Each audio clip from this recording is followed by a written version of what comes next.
This is just good to adjust when you're ready. Yeah. Hello, everybody. Welcome. How is everybody? Okay. Can you hear me okay? Yeah? Great. Great choice on a Thursday night. I'm proud of all of you. You're doing good work by being at a poetry reading, especially this one with a poet that I love very much, Kimberly Blaeser. So a round of applause to welcome Kimberly to Tucson. And then more work to introduce Kimberly very soon. My name's Tyler Meyer. I work as the director here at the Poetry Center with an amazing crew of folks that all work energetically to do all the things that the Poetry Center does. I have a couple quick announcements before we get going. I want to mention some things that are coming up at the Poetry Center soon. So our next reading at the Poetry Center will be February 13th with the poet Terrence Hayes, and that'll be back in this space. I think that the weather will cooperate and it will be warm again. And so maybe one less jacket will be required. But that's back here on the 13th. That's at 7 o'clock. And then on February 20th, we have a poet named Nikki Hurd, who spent time in Tucson. And we're really excited to welcome Nikki back. She has a terrific new book called The Stuff of Hollywood that we're really, really excited about. After that, we have our spring poet in residence is the poet Divya Victor. And Divya will be here for a week plus and be reading on March 6th. So we hope you'll take advantage of those. If you don't want to remember everything that I've just said, even though I expect you to, this document will also help you because it has all that information on it. And there's more of this material around the corner. I hope you'll grab one of these and you'll be in the loop.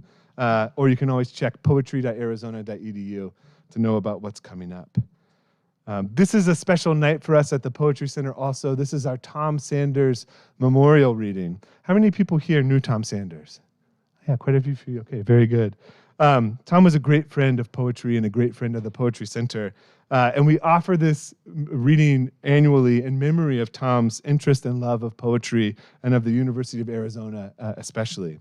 And so the reading is designed in Tom's memory to honor a poet with a great connection to the University of Arizona. And we're really thrilled that Kimberly's here tonight. Her book, her most recent book, Ancient Light, is published by the University of Arizona Press. I'm sure we're going to hear some from that book tonight.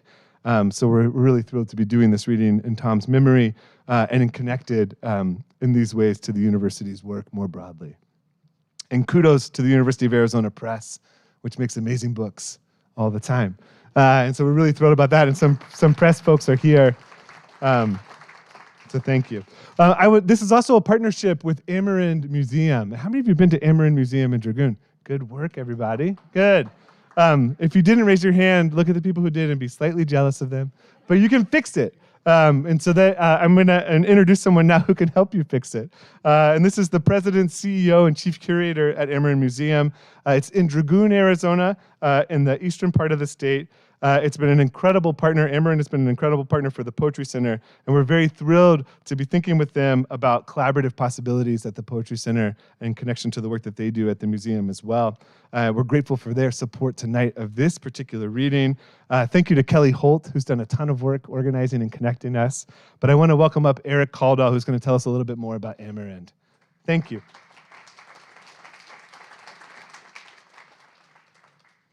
Thank you, Tyler, and thank you all for coming out on this cold and chilly last few nights of January. Amerind's a nonprofit organization located 1 hour east of Tucson. I hope you'll come and visit us. It's in an amazing geologic landscape in an area called Texas Canyon. We have 8,000 square feet of galleries featuring indigenous art from people throughout the Americas. And we're also home to a 3 square mile nature preserve with hiking trails that are open to the public to let you explore that landscape. Our mission is to foster and promote an understanding of the Native peoples of the Americas through research, education, conservation, and community engagement. And in pursuit of that mission, Amerind is delighted to work with partners in Southern Arizona, like the University of Arizona Poetry Center, supporting opportunities for our community to engage and learn from indigenous artists, leaders, teachers who share their visions and insights with our community. So tonight, Amerind is honored to be here at the Poetry Center, helping to underwrite Kimberly Blaeser's presentation. And her powerful words will touch all of us tonight. And we are delighted that Amerind could partner with you to make this event possible, and we look forward to more events like this in the future. In other Tucson partnership, Amerind is thrilled to be one of the underwriters for a special Tucson Symphony Orchestra performance coming up in February with the Dene composer, Raven Chacon. He's a Pulitzer Prize-winning composer from the Navajo Nation. And he is going to debut a new commissioned symphonic work on February 21st and February 23rd. Try not to miss it.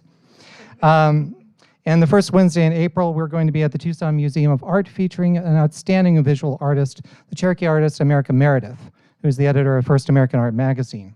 America Meredith has won critical awards for her work and has exhibited on multiple continents. And we're currently hosting an exhibit at our art gallery of her mid-career retrospective. So I hope we'll get a chance to see that. And we're delighted to bring Ms. Meredith to town here to Tucson so that you can get to know her better. That talk's going to be at 7 o'clock at the Tucson Museum of Art on April 2nd. So if you'd like to learn more about us and the Ameren, please do visit our information table. It's right outside. We have some more information. And those of Ameren board members who are here tonight, could you raise your hands? Thanks for being here, folks. If you have any questions, you can ask myself, my colleague, Kelly Holt, or any of our board members here, and we'd be delighted to answer them for you. We do have guest passes if you haven't visited us and would like to do so. So thank you once again for the invitation to be here, Tyler, and thank you most especially to Kim for bringing your talent and your vision to share with us this night. We look forward to being moved by your words.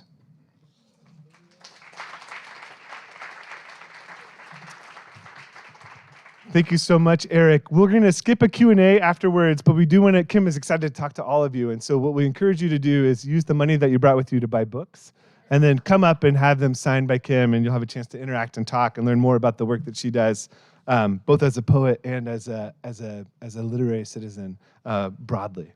But it's my pleasure to welcome up a colleague here at the University of Arizona campus, Elizabeth Wilder, who's an assistant editor at the University of Arizona Press and the editor of Kimberly Blaeser's Ancient Light book that I mentioned earlier. Elizabeth oversees two of the press's award-winning imprints, the Camino del Sol series and the Sun Track series. And it's really hard to overstate how important these series have been for Latinx voices and for Indigenous voices, and for the way that the U of A Press was an early and ongoing home for writers operating in these identities and making a space for their work for a reading public.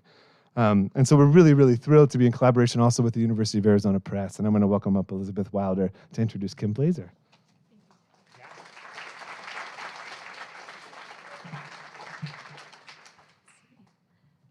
Not sure about the microphone. Does that sound okay? Yeah? All right.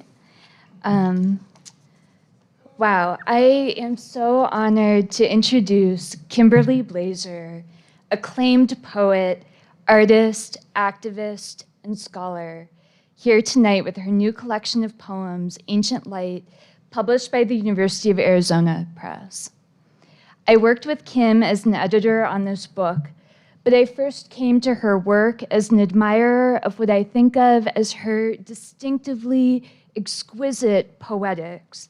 That is, the capacity of her poems to hold together both pain and beauty, the acuity of her vision that never loses sight of what sustains, in particular, here, the guiding lights of Anishinaabe land and lifeways. Many of the poems in Ancient Light come from the time of pandemic lockdowns, that double helix period of stillness and political uprising. Sometimes quiet but never shy, these poems open an aperture onto long histories of violence, but also bring into focus incandescent personal memories that take wing like the water birds Kim photographs from her canoe.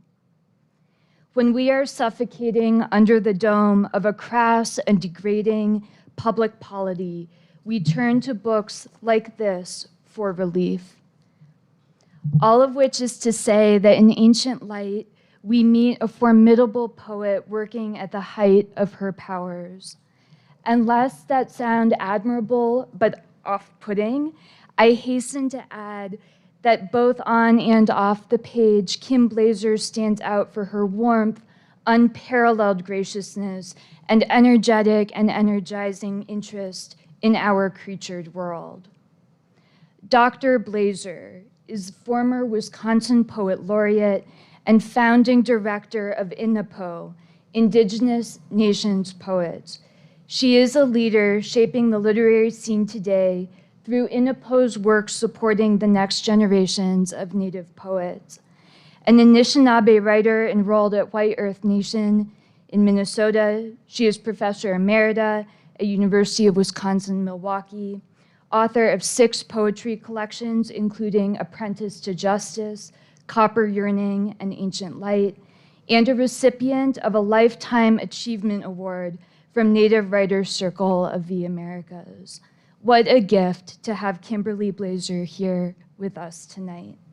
Kim, I'll end with a plea to you in your own words. Across the silence, send songs.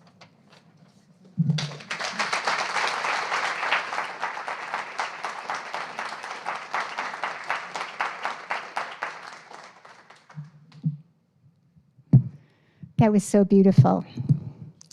Buju Nindinawe Maganadok. Buju Niji Kwe. Hello, my friends. Hello, my relatives. So great to be here with you. Kim Blaeser, Nindigenous, Anishinaabe Kwe, Nindao, Gawababi Bonikag, Nindunjaba, Migazi, Nindodem. So I'm Kim Blaeser. I'm Anishinaabe from the White Earth Nation of northwestern Minnesota, and I'm Eagle Clan.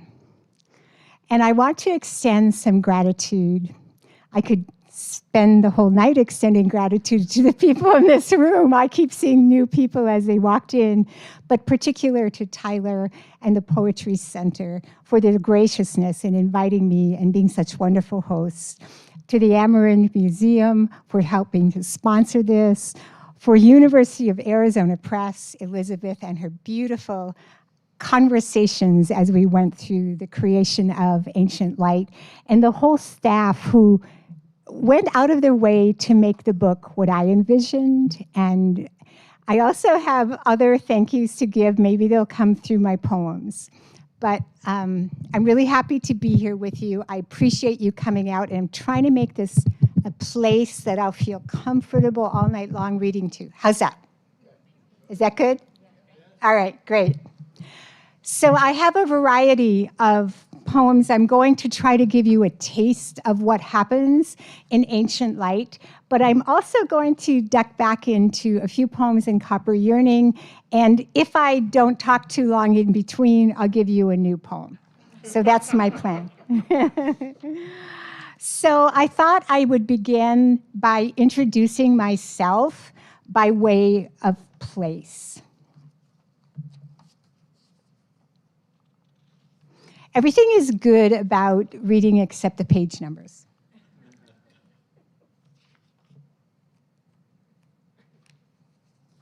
So this particular poem actually came out of not this election, but the previous election, and it was written for a project called Vote the Earth. And we were all sheltering at that time, and I was sheltering in a water access cabin adjacent to the Boundary Waters Canoe Area Wilderness.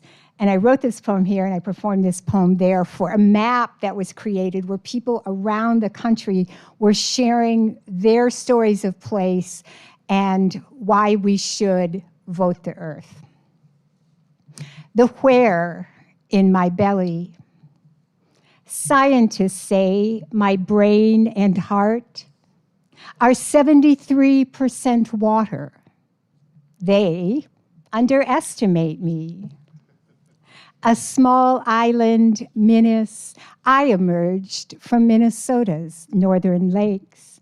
The where of Monoman, wild rice in my belly. I am from boats and canoes and kayaks, from tribal ghosts who rise at dawn, dance like wisps of fog on water. My where is White Earth Nation and white pine forests, knees summer stained with blueberries, pink lady slippers open and wild as my feet. I grew up where math was canasta, where we recited times tables while ice fishing at 20 below, spent nights whistling to northern lights. I am from old, medicine barks and teas, from early, the air damp with cedar, the crack of a mick, beaver tails on water, their echo, now a warning to where fish become a percentage of mercury, become a poison statistic, to where copper mines back against 1,000,000 blue acres of sacred. I am from Nabe and Ogeechee-Dakweg, women warriors and water protectors, from seed gatherers and song makers, the wet where pulse in my belly whispers and repeats like the endless chant of waves on ledge rock. Waves on ledge rock, on ledge rock, on waves, on water, Nabe.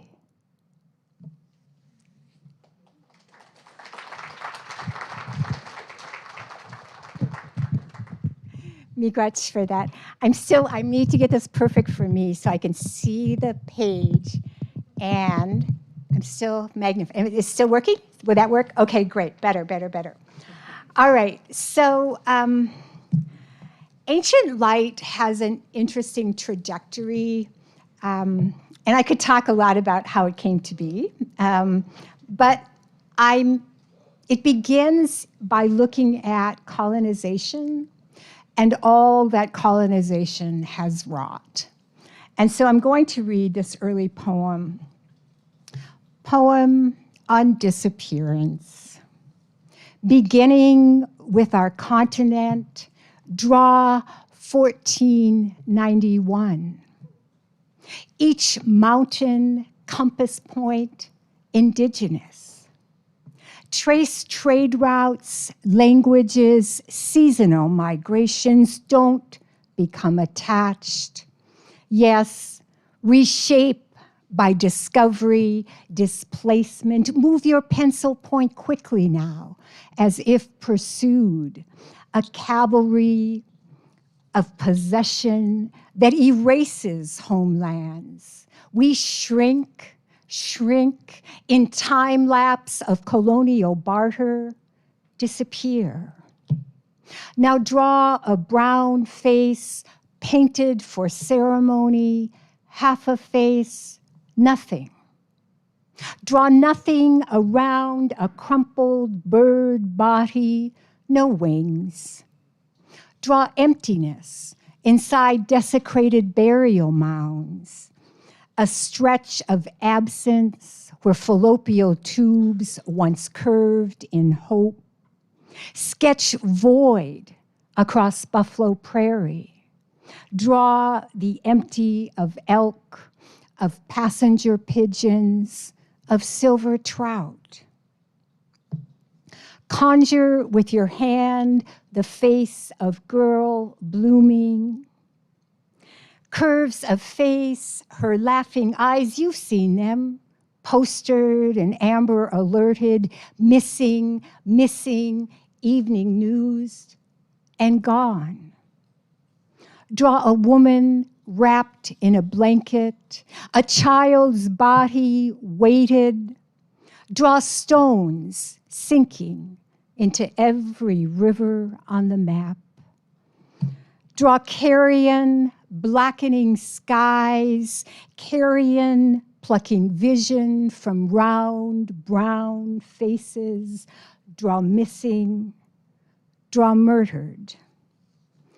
Work carefully now. Turn your hand to the new continent. Again, picture it. Nothing.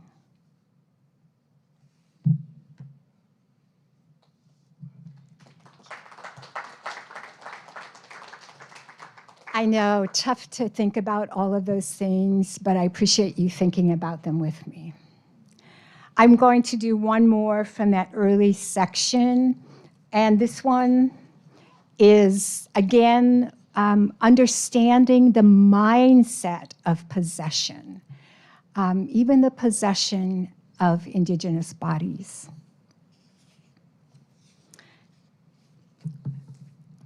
I want to say this is also an explanation of why I left University of Wisconsin, Milwaukee. Ask me that when I sign your book.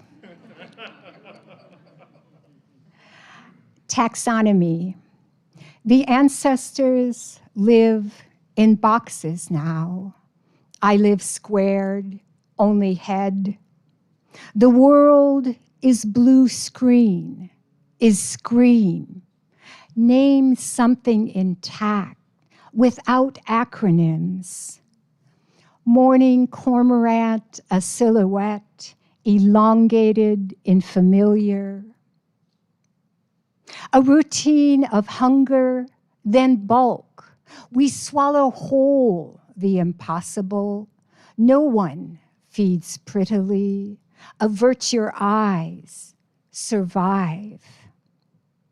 The ancestors live in white cardboard boxes. I am fasting, no news feed or rumor. Politics, a super spreader. How we shelter in non-places. Here the hooked bill of the cormorant fills. I ignore the chat, have exited the Zoom room. My dry throat opens to swallow, convulses by reflex or instinct. Waterbirds, we live this story. Ancestors wait on shelves in numbered boxes. They dive, propel themselves with webbed feet, shaggy cormorant wings spread wide to dry. Perhaps we are not praying when we lift our hands.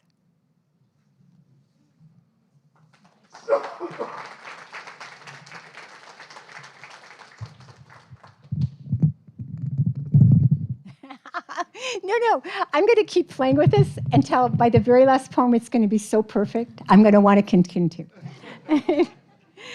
Okay, so the title of the book then talks about ancient light. It talks about if this is what we've experienced, if this is what colonization has wrought, how do we survive? How do we thrive? How do we continue? Not just as Indigenous people, but we're all impacted by this. Colonization wants to own and control everything. You know, what happens to the wildlife and the creatures, that's possession. That's like, you know, the things that we see happen around us. How do we heal from that? How do we survive? And so I, of course, you know, part of what I am addressing in this book is going to Indigenous teachings, it's going to stories and songs, and it's going to place, it's going to land and waters and other beings. And so there are many ways we can heal, we can seek connection, we can survive, we continue, we can flourish. And so after we get through this kind of hard opening, the book turns to what are some of those ways? What is the ancient light that feeds us? And so I go first to this poem. Pam, did you edit an issue called, yes, you did. Okay, so I have a poem in here called On the Dignity of Gestures. And I wrote it for an issue that Pam Yushak edited, which was Dignity as an Endangered Species. Dignity itself as endangered. So there's a lot of story around this, and I won't give you the stories of every poem, but I do want to tell this one. If you remember, a number of Januaries ago, Nathan Phillips was an Indigenous man drumming on the Mall in Washington. And he was confronted by all the MAGA hat-wearing youth. And what did he do? He just kept drumming. He just kept drumming. He didn't engage. So for me, that was dignity. That was the embodiment of dignity.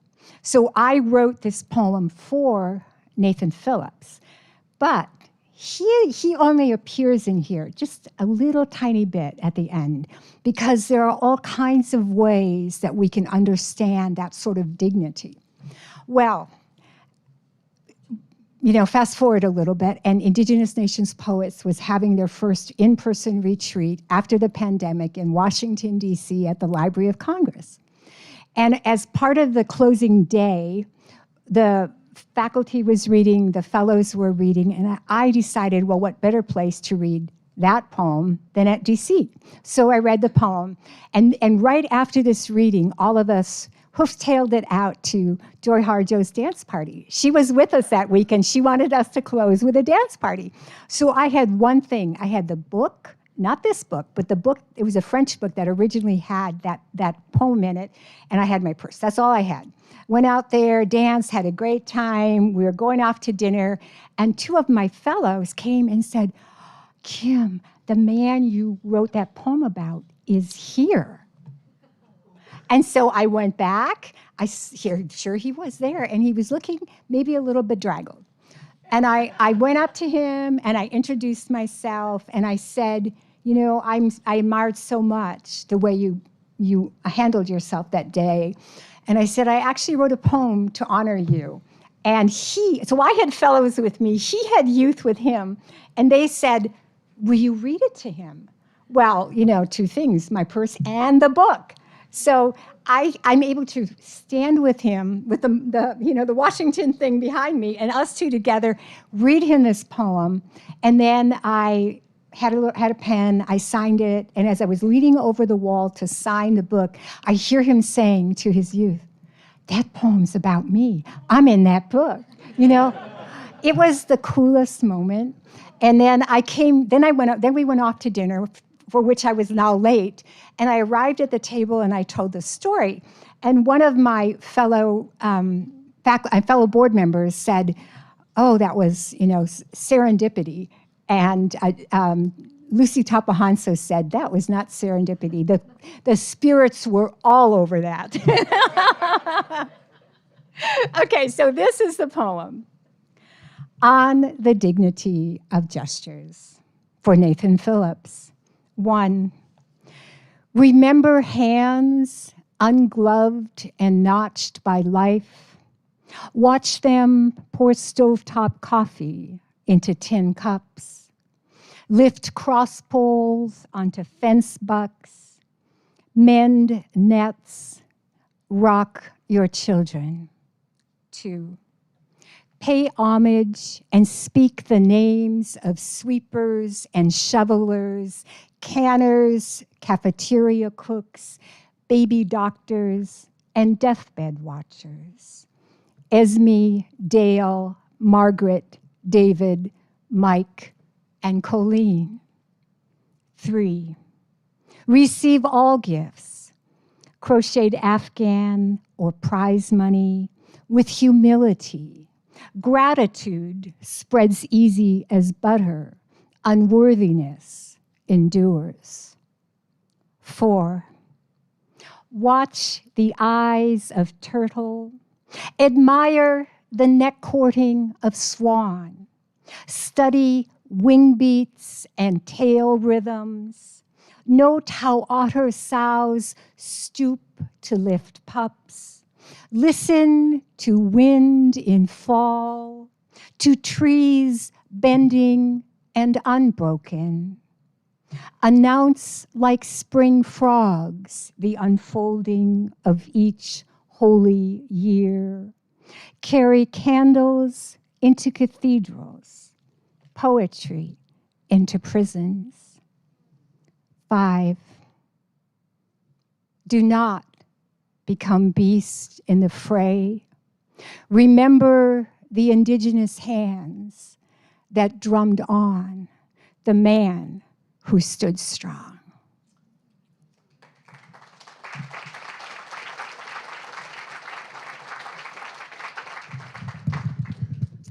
All right. Another poem that is also leaning into that. How do we heal? And I feel like how we heal is in spaces like this. And this poem is called About Standing in Kinship. We all have the same little bones in our feet. 26 with funny names like navicular. Together, they build something strong. Our foot arch, a pyramid holding us up. These bones don't get cast when they break. We tape them, one phalange to its neighbor for support.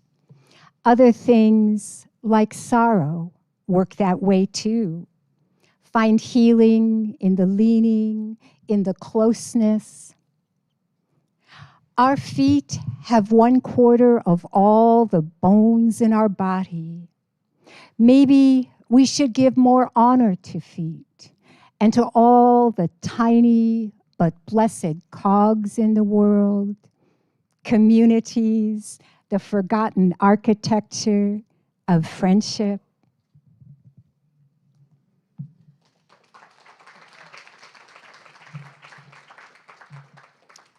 So the next little section of poems I'm going to read, they're in ancient light, but there are many places around in the book, and they're also very, very short. So for me to try to find the pages, well, I have them written here instead. And this is a something that I've been at work at, and I thought at first this was a series of poems, and they're all called The Way We Love Something Small. And then I realized it's not a series, it's an aesthetic. It's a way of engaging with the world, and I believe it comes out of the haiku aesthetic. And it also comes out of the Anishinaabe dream song aesthetic. And so part of what it does is it just asks us, as poetry does, to pay attention to the world, to look closely, right? And I feel that when we do that, then it's this reciprocity. We get something back, and that something back that we get transforms us. So these are also poems a little bit about transformation. The way we love something small. Inky leaf shadows on snow. Each animal track a hollow. Trace of bird feet. Double oval of deer. The glyphs we make. The ones we follow. The way we love something small. Vowel sounds from a land, language not yet lost. Muningwane kanik minis. My tongue and island too, swimming where Migas rises. The ache, tiny but growing, the place I keep it.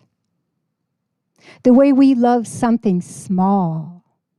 In the cold blur hour of winter, the world wound tight and blue, while we fold and triangle white paper, our kindergarten scissors, an act of God. We open, close, and fractal, replicating. Even then, our tenderness, too big for accuracy. The way we love something small. Moon glow in the saddle of mountains, a golden eye opening. Now we who watch Jesus rising fill. We too grow round with being seen.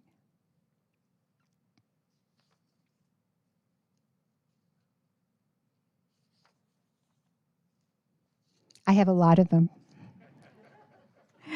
The way we love something small. The translucent claws of newborn mice. This pearl cast of color. The barely perceptible, like a ghosted threshold of being here, not here. the single breath we hold on the thinnest verge of sight, not there, there, a curve nearly naked, an arc of almost, a wisp of becoming, a wand tiny enough to change me.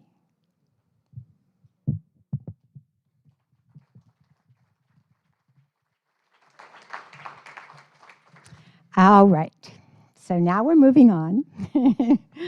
I promised to read this poem when I was in the class today with the students.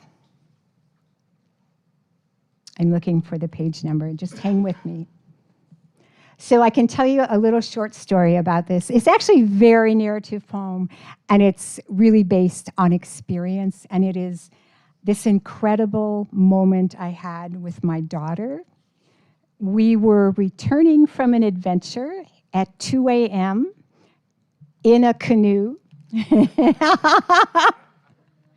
And the story's in the poem, so I hope that rest of it is there for you. Nocturne at 2 a.m. Imagine our paddling under a full star sky, my daughter, freshly 21, the Milky Way, a sky of ancient, enveloping us, goblet of night, alight with silver. How to write swallowed, trace our vanish into damp caress. Around us, water stretches calm in a blue dark forever, a perhaps world. Vast dome where it rains stars, where they float twinkling on all sides, singing us now both empty and full.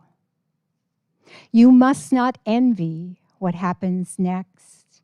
Sit close in the rhythm of a small canoe, purpled by night, we becoming water, becoming wave, spirit already sated. When the vowels of loon song call open the night, rise in a great hollowness, echo in tremolo. There is water in the song, a nectar, a silk. We put down our oars then, holy abandonment, lay back in the newness of unwritten night, world brimming with what remakes us. Impossibly, as the loon's song diminishes, an answer comes from across the lake, waves of haunting music, crescendo and diminuendo, full-throated call and response. I think the stars danced then. I think we did.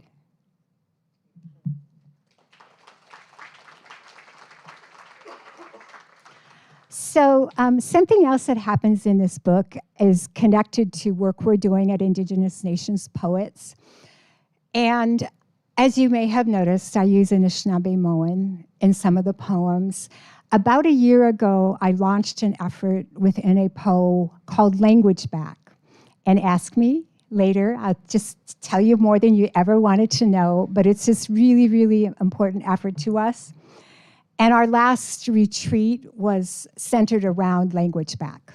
And at our retreat, one of the things we create are these beautiful little poem cards. And so my poem card is excerpted from this book, and I will read it to you. Akwe, a prelude. I should say this one thing. Language recovery is no joke, right? And language recovery, for those of you who have lost language, who have suffered linguicide in your communities, whose language has been repressed for various reasons, know that speaking itself is resistance, right? And for me, speaking the language is an act of love. even when I'm faulty. Akwe, a prelude.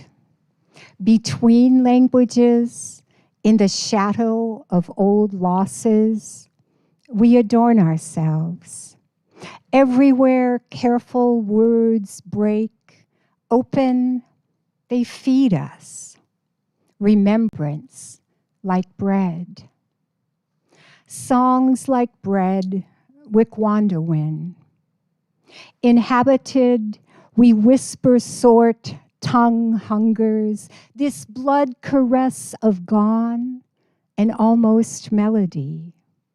Nuji Ikwe Nagamo, courting song, how we yearn for morsels, words, memory tangle of hands kneading the kwejigun. This dollop of sweetest dough, a language prisoner's bread. This is to hunger, bakaday.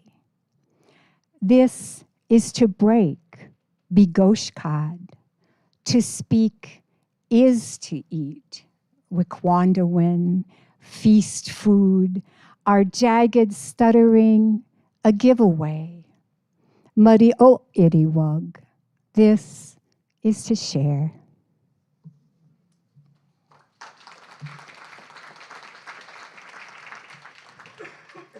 I'm going to move to a couple of poems from Copper Yearning, and I would love for you to help me with the first one. So this is a poem. I feel I want to say that all my poems are in some way about water, but this poem is really about water. Am I okay here with this? Can y'all hear me everywhere in the room? Okay. So this is a song for giving back. And it has lines in there that you will speak with me, okay? So can we split the room in two? But those of you who want to say everything, go ahead and do it. So there's going to be a moment when I say sing, and you should say spirit of water. Sing, spirit of water. All right, now you guys have a bigger assignment. We're saying the same thing, but we're saying it in Anishinaabe Moan. You say, Nagamo Zagama. Nagamo Zagama. So they say, I say, sing, spirit of water. Nagamo Zagama. Got it? Okay. A song for giving back. The benediction of water begins in the holy whoosh, whoosh, whoosh, whoosh of womb sounds. This ancient amniotic language, our first song. Like the earth afloat in a great weeping cosmos, we fetal beings suspended in sublime liquidity. Yes, name water, the primary principle, sacred originating material. Sing our aqueous blood belonging. As what we bless, blesses us. Sing, spirit of water. Nagamo Zagama. Born in the deep, wet heart of science, we tell of water, the granite language of earth, the holding and being held, the cabinet of rock bodies seep through this spilling. That the nature of all creatures is moist, that everything is godful and growing, that all who hold with science or spirit must hold also with change. Liquid to ice, ice to vapor, and back. This cycle, sung motion, the water passage of our lives. Sing, spirit of water. Nagamo Sagama. The benediction of water begins also with the whoosh, whoosh, whoosh of Menomen, the food that grows on water. wild rice kernels falling into canoe bottoms, into the muddy silt of becoming.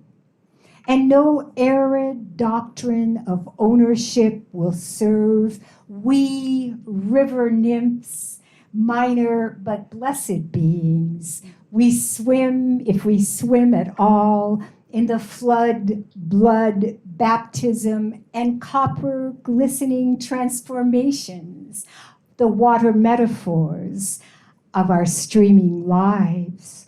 Oh, sweet sap of trees, oh, fertile forest brine, forgive our parched longing and give it voice.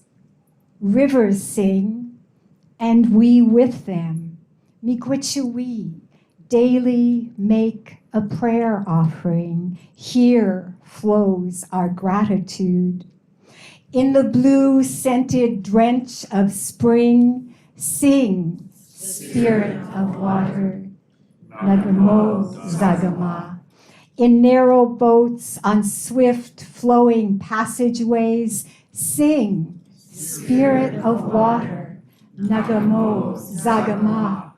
When great lakes rush out and tide softly backstroke away, sing, spirit of water, Nagamo Zagama. When women carry pails and walk for the health of Nabi, sing. When the body's fluids when the body's fluids pulse and yearn, when the liquid vibration of voice rises upward to sky, when seeping in and seeping out meet, when the cup of eternity is full of wet and holy, full of gratitude, sing, spirit of water, Nagamo Zagama. Sing, spirit of water, Nagamo Zagama. Whoosh, whoosh, whoosh, whoosh.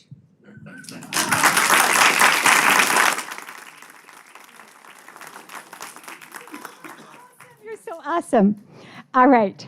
I have a couple more on here, and then I'm going to close with, okay, am I doing okay on time? Perfect. Okay, good. All right. It's hard to select, but I think that you might like to hear this poem, which is about the dingo dress and the tradition of the dingo dress. And again, stories. I could tell you stories, and I could teach you the origin of this, and I could tell you how we used it during the pandemic to dance for both physical healing, but also when George Floyd was killed, we went out and danced at the George Floyd Memorial for spiritual healing, because racism is an illness, right? So it's a medicine dress, and it's a medicine dance. And Ikwe-niimi really just means the woman's dance. And there's a long story how it came to be. But let me just do this poem for you. Ikwe-niimi, dancing resistance. 365 jingles in rows upon my dress, turned by the hands of one who deserted, escaped a mandated pipestone education, 266 miles, looking backwards for pursuit, hiding from promised punishments by day, migrating like Hmong relatives by moonlight. 365 ribbons hold the jingles to my dress, colorful strips cut, tied, and threaded, stitched by the laughing women of my childhood, women who earned $2.25 for piece stitching geese aprons, pot holders, whose stiff fingers tap drumbeats to sew by. 365 prayers swing and tap one against another. Zangwekwe magode, ancient medicine dress, silver-coned legacy, sounding the cleansing voice of rain.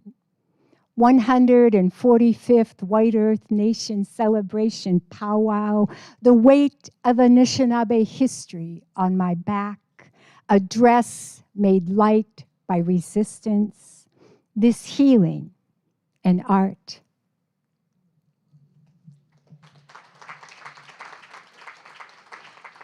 I'm going to read one more from this book, but before I do that, I want to acknowledge Jim Perlman, who's in the audience, who is the founder and the publisher of Holy Cow Press, and that's who published this volume.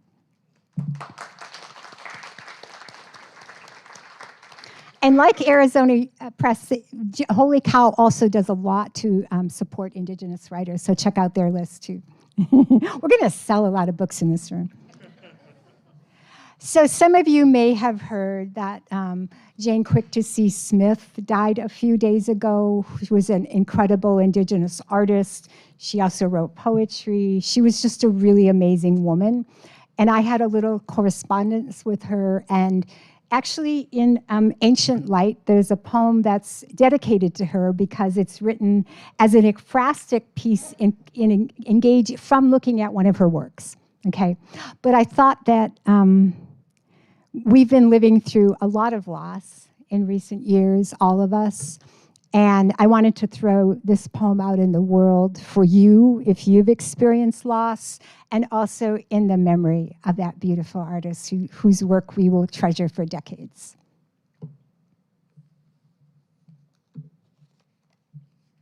Afterwards.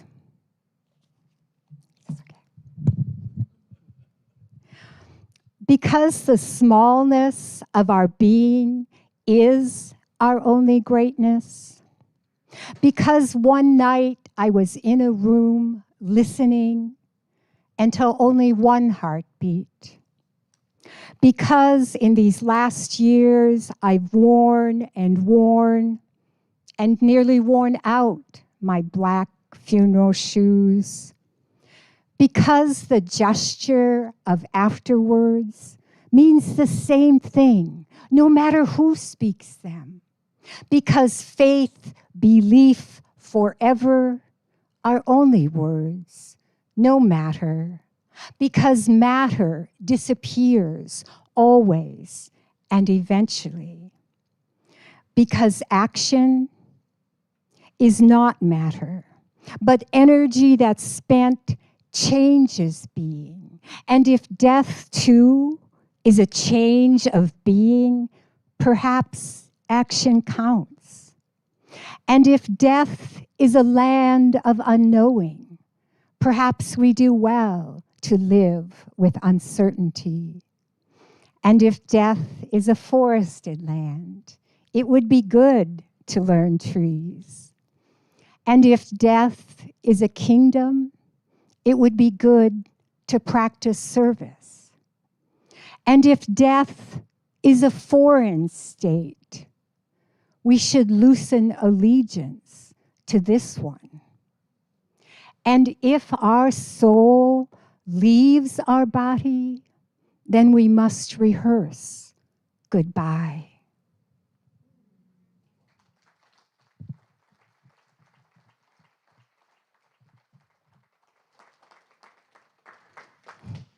I have either one poem more from Ancient Light or one poem from Ancient Light and a new one. What do you think? Both of them? Okay, he's saying both of them. I feel so blessed here. Okay, so as Elizabeth said, that part of this book attends to what we experienced in the pandemic. And towards the end, I also think about how we needed to re-enter the world. And weren't you just a little bit afraid? You know, weren't you just afraid of what you might encounter, or you might get sick, or whatever? It was just different. It was a different world. And this is a poem that attends to many things, but partly that. And also, I think right now, many of us are trying to find our sea legs in what's happening in this country. And it sort of speaks to that too, like, How do we do that, right? So this is called quiescence. 1, soft pampas grass, we bed down like deer, rest after the dying. Spirits all walk toward horizon, transform against the evening chrysalis of sky. 2, you feed me your dark-eyed loneliness, wisdom from Dr. Fauci, and sectors of tangerine, small as my thumb, scent the air. Everything is shrunken or overblown now. I am undressing, blue jeans, flannel, my polished toes naked in the damp, tickling fronds, the bottom of my feet tender as story. 3, soon we are turning to black and white. 100 years ago, just before Betty White was born, just before that other dying time, those epidemic faces framed like myth in our eyes, everyone sainted but us. 4, we tether ourselves, but things grow out of control. Network images on repeat, guns and knees, shattered windows, and black death, plague upon plague. 5, I keep seeing the picture of elk, its antlers turned to tree, bare black branches silhouetted against a stormy sky. In that tangle, a singing bird.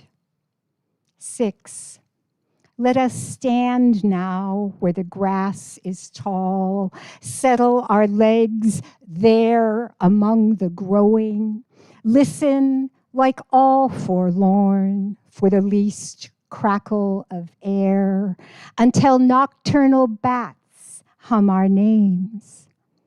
Perhaps then we shall feel edges splintering, how soon a bough, a stem, a tributary, how soon we too shall antler like dear woman. 7, yes, rise now after the dying, thick-necked and sturdy, russet with hope, await the perch of bird.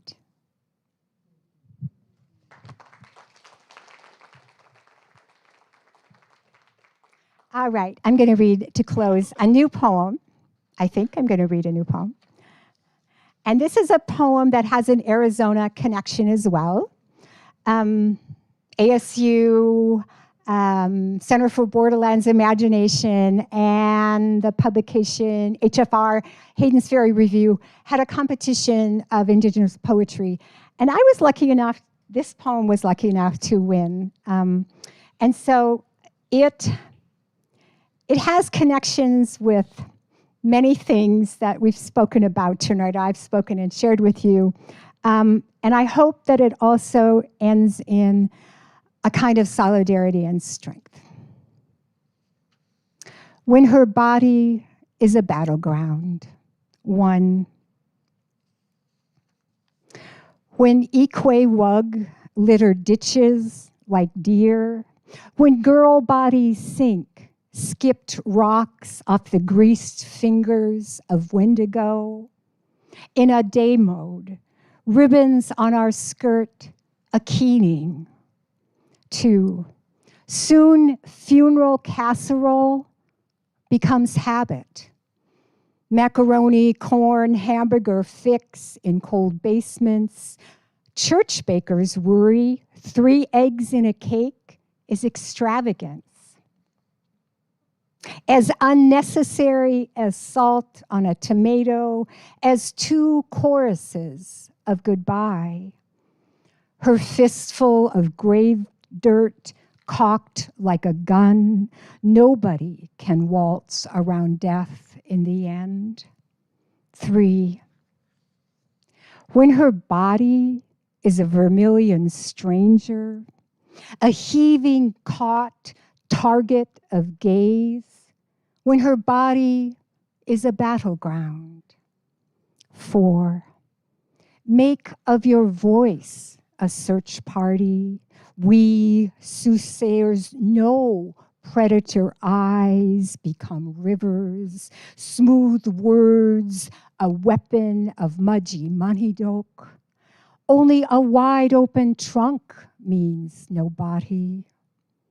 5, she learns how survivors speak of their captors. My fault, a confiteor of grievance, silk gown of words, bruised skin worn thin. Our stories rot, reek of futurelessness. 6, on the day she drank holy water like beer, rammed the ford against the wrought iron gate, lace doilies, communion wafers multiplied in virgin births. Ladies' aid servers looked away. O Saint Nishki, patron of the red landless, in death, is faith an answer or a question? 7, what then shall we craft of the breaking, weep holes in the clay of our bodies? Only a porous heart withstands floods. 8, Mamawe, Mashko Babeyang. Together we stand strong.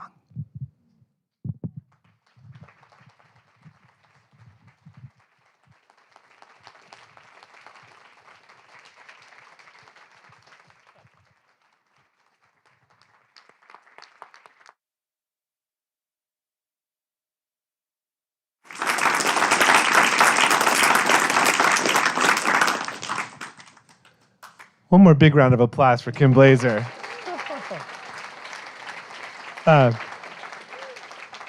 You've been a great audience. Thanks. I was just gonna say, you are a great audience. We feel the same way. Books are for sale. Hope you'll buy some and come up and meet Kim. We hope to see you back here on the 13th for Terrence Hayes. Thanks, everybody, for coming. We'll see you again soon.